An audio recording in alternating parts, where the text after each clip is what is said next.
नमस्कार.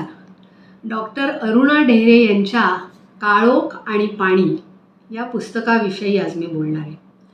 या पुस्तकाचे जे उपशीर्षक आहे महाभारत आणि लोकपरंपरा यांच्या संबंधाचा शोध, हे वाचलं आणि माझं कुतूहल जागं झालं. त्याच्या ब्लर्बवर म्हटलं आहे, हा परस्पर संबंधाचा एक ललित शोध आहे. महाभारतासारखी एखादी महान कलाकृती लोकमानस कशा प्रकारे स्वीकारते, संस्कृतीच्या प्रवासात या स्वीकारातले काय टिकते, काय गळते, लोकमनाने वारंवार केलेल्या पुनर्मूल्यांकनात काय बदलते, काय नव्याने घडते, या कुतूहलांचा हा मागोवा आहे. लोक आणि अभिजात यांचे नाते या लेखनातून उलगडत जात असतानाच कालसंबद्ध आणि कालातीत यांच्या परस्पर संबंधावरही नवा प्रकाश पडतो.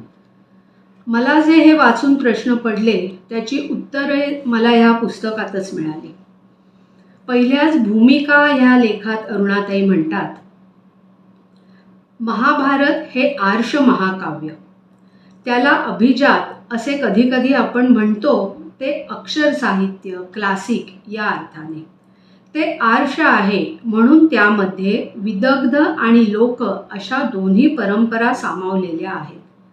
लोकपरंपरेत त्याची रुजवण होण्यात हाच त्याचा गुणविशेष प्रभावी ठरतो. आता इथे आर्ष आणि विदग्ध या दोन शब्दांवर माझी गाडी अडली म्हणून मी शब्दकोश काढला. त्यात आर्ष या शब्दाचा अर्थ दिला आहे ऋषीप्रणीत आणि विदग्ध या शब्दाचा अर्थ दिला आहे नागर, विद्वत्तापूर्ण आणि अभिजात. महर्षी ऋषींनी निर्माण केलेलं हे साहित्य म्हणजेच ही श्रेष्ठ कलाकृती ही आर्ष ऋषीप्रणीत. ही काय आहे कथा? महाभारताची कथा ही एका पातळीवर सत्ता संघर्षाची कथा आहे. अनेक लहान लहान राज्यांमध्ये विखुरलेली या काळातली सत्ता केंद्रे आहेत. त्यांचा कमी अधिक प्रभाव आहे. त्यांचे सत्तेच्या आणि अधिकाराच्या हिशेबाने होणारे रोटीबेटी व्यवहार आहेत. यातल्या एका प्रभावी सत्ता केंद्रात हस्तिनापूरच्या राज्यात सुरू झालेल्या सत्ता संघर्षाची ही गोष्ट आहे. दोन भावांच्या मुलांनी सत्तेवरच्या हक्कांसाठी चालविलेले भांडण आणि मांडलेले युद्ध यांची ही कथा आहे. व्यासाच्या प्रतिभेने एवढ्याच प्राथमिक पातळीवर ती कथा राहू दिलेली नाही हे खरे, पण लोकमनाने मात्र हे कालसंबद्ध वास्तव भावाभावांमध्ये चाललेल्या सनातन भाऊबंदकीच्या कक्षेतच मुख्यतः स्वीकारले आहे. सगळ्या महाभारतासंबंधी लोककथांमधून हा सूर प्रकर्षाने जाणवतो. अरुणाताईंनी हे जे लिहिलंय हे मला पुढचे लेख वाचताना अगदी म्हणतात तसं ठाई ठाई जाणवत राहिलं. त्यातल्या दोन लेखांचा मला इथे उल्लेख करावासा वाटतो. एक लेख आहे द्रौपदीचं मन पाकुळलं. आपल्याला कृष्ण द्रौपदी हे नातं जे माहिती आहे ते भरजरी ग पितांबर दिला फाडून, द्रौपदीसी बंधू शोभे नारायण, ही एक कथा माहिती आहे. आणि दुसरं वस्त्रहरण प्रसंग.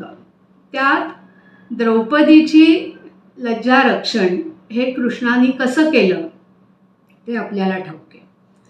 हा जो लेख आहे द्रौपदीचं मन पाकुळलं, याच्यात अरुणाताई लिहितात, महाभारतावरची लोककाव्य शोधताना दोन आख्यानं माझ्या हाती आली.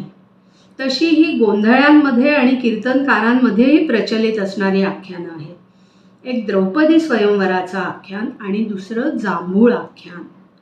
मला त्यांच्यापैकी जांभूळ आख्यानाने वेधून घेतलं, त्यातही पुन्हा त्यातल्या पालुपदाने.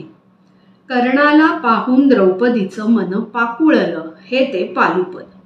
थेट साधं वाक्य.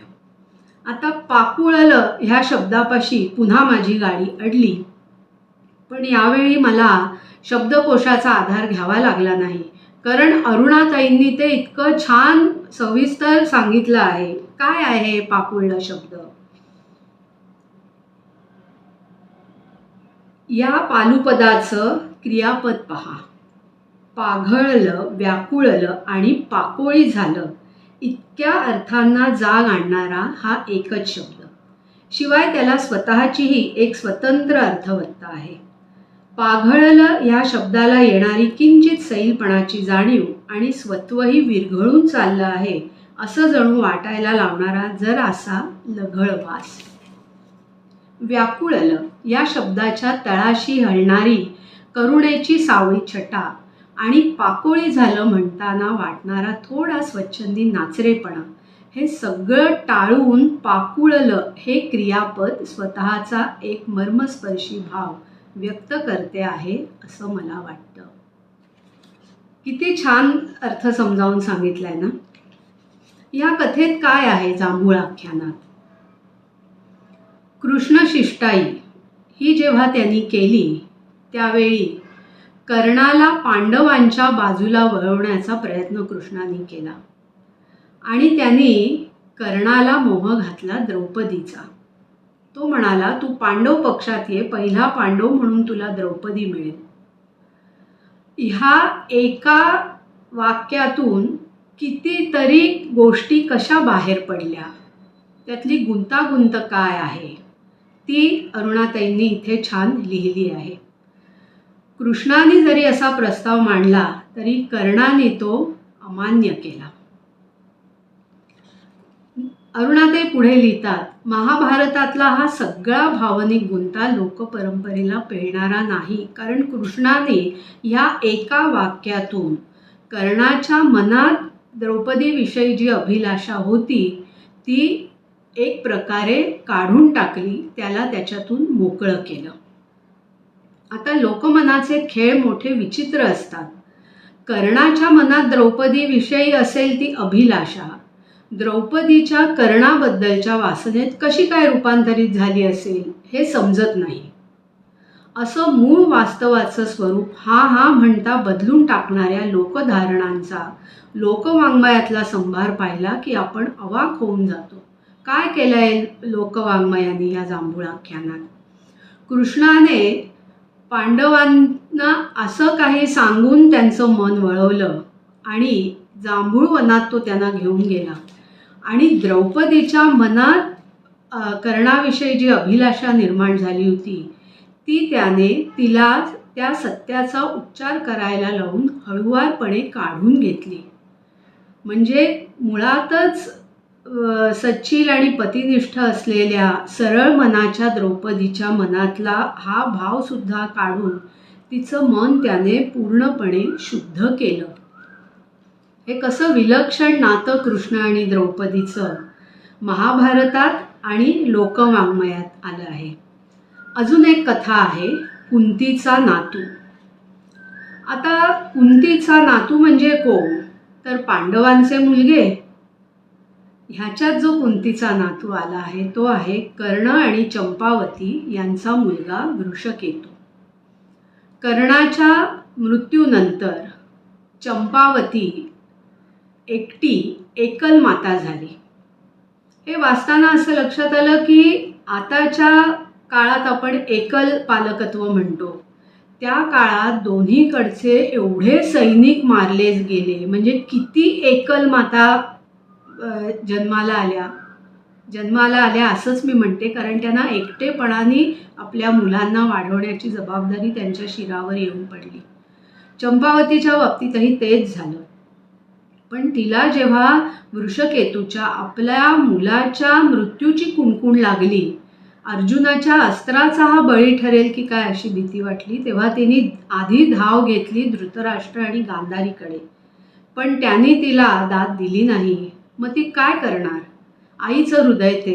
तिने दुसऱ्या आईच्या हृदयाला साथ घेतली आणि ती कुंतीकडे धावत गेली. कुंतीला एक प्रकारे जणू ही संधीच मिळाली. कर्णाच्या बाबतीत तिच्या हातून जे घडलं होतं, कर्णाला तिने पुत्र म्हणून नाकारलं होतं, ते तिने वृषकेतूच्या बाबतीत साधलं आणि त्याला आपला नातू म्हणून स्वीकार केला. आता हे सगळं अरुणाताई लिहितात की हे लोकवाङ्मयातच शक्य आहे. कसं? तर अतिकल्पिताची फॅन्टसीची मदत लोकमनाने वारंवार घेतलेली आहे. मूळ महाभारतात नसलेले अनेक प्रसंग लोकवाङ्मयात वर्षानुवर्ष अस्तित्वात येऊन टिकून राहिलेले आहेत. मुळात एखादी व्यक्तिरेखा कशी आहे, तिचा स्वभाव, तिच्या जगण्याचे आधार, तिची वर्तन पद्धती, हे सारं कसं आहे यांचा अंदाज एकदा लोकमनाला आला की तिच्या प्रकृतीला, स्वभाव धर्माला साजेसे कितीतरी प्रसंग निर्माण करून त्यांची भर त्याने मूळ वर्णनामध्ये घातली आहे. कृष्ण द्रौपदी नातं, कुंती कर्ण वृषकेतू हे नातं, हे त्यांनी अशाच प्रकारे वर्णन केलं आहे. त्यामुळे महाभारत आणि लोकपरंपरा हे विषय, या विषयीचं जे माझं कुतूहल होतं ते बऱ्यापैकी शमलं. आणि इथे मला अरुणाताईंनी साहित्य संमेलनाच्या अध्यक्षपदावरून जे भाषण केलं त्यातला एक भाग मला इथे मुद्दाम सांगावासा वाटतोय. त्यांनी त्याच्यात काय म्हटलं होतं? वाचकांची वाढती जबाबदारी. समीक्षेची वा संशोधनाची सशक्त साथ नसण्याच्या या काळात वाचकांवरची जबाबदारी मात्र आणखी वाढलेली आहे. केवळ मनोरंजन आणि आवड याच्या पुढच्या पायरीवर आपलं वाचन नेण्याची गरज वर्तमानानं आपल्या बाबतीत निर्माण केली आहे. वाचन, पुनर्वाचन, वेगवेगळ्या दृष्टिकोनातून वाचन आणि मूल्यांकन, पुनर्मूल्यांकन यातून आपली अभिरुची पुढे जात राहिली पाहिजे. कारण आपली भाषिक जाण आणि वाङ्मय क्षेत्राचं व्यापक भान यांमुळे आपली म्हणजे वाचकाची संवेदनशीलता समृद्ध होते. तसंच ते साहित्य निर्मितीचा दर्जा उंचावण्यासाठीही अप्रत्यक्ष कारण होतं. वाचक म्हणून आपण वाङ्मय क्षेत्रातल्या कोणत्या गोष्टी उचलून धरतो याला आज अधिक महत्त्व आहे आणि हे जाणून आपल्या वाङ्मयीन जाणीवा व्यापक, उदार आणि निखळपणे गुणग्राहक ठेवण्याची फार आवश्यकता आहे. वाङ्मय निर्मिती ही निव्वळ वाङ्मयीन मूल्यांवर आधारलेली नाही. समग्र सांस्कृतिक आणि सामाजिक दृष्टीचाही तिच्यावर प्रभाव पडतो आहे. एका बाजूने जातीय, वर्गीय, धर्मीय अहंकार आणि दुसऱ्या बाजूने राजकीय डावपेच यांनी पोखरलेल्या आजच्या साहित्य संस्कृतीचं दर्शन सावधपणे आणि विवेकानेच घेण्याची जबाबदारी वाचकांवर आहे. शिवाय वाङ्मयाचा रुंदावणारा परीघ वाचकांनी धांडोळला पाहिजे. समकालीन भारतीय भाषांमधले साहित्यकार काय लिहित आहेत किंवा गावो झिंगझियांग किंवा ओरहान पामुक सारखे कितीतरी कसदार लेखन करणारे लोक जागतिक पातळीवर कोणत्या अनुभवांना भिडत आहेत याची दखल आपला जाणीवेचा पैस विस्तारणारी असणार आहे. हे वाचलं आणि तेजस्विनी आणि तिचा समूह जे काही काम करतोय त्याचा मला आनंद झाला. त्यांनी अरुणाताईंच्या मदतीने हे काम असंच पुढे चालू ठेवावं. एकूण 70 अरुणाताई हाही एक वेगळाच उपक्रम ते करतायत, त्यासाठी त्यांना मनःपूर्वक शुभेच्छा. आणि अरुणाताई, तुम्हाला आरोग्यदायी दीर्घायुष्य लाभू दे आणि तुमच्या हातून अक्षरसेवेत अशीच नित्य नवीन समृद्ध भर पडत राहू दे, हीच शुभेच्छा. धन्यवाद.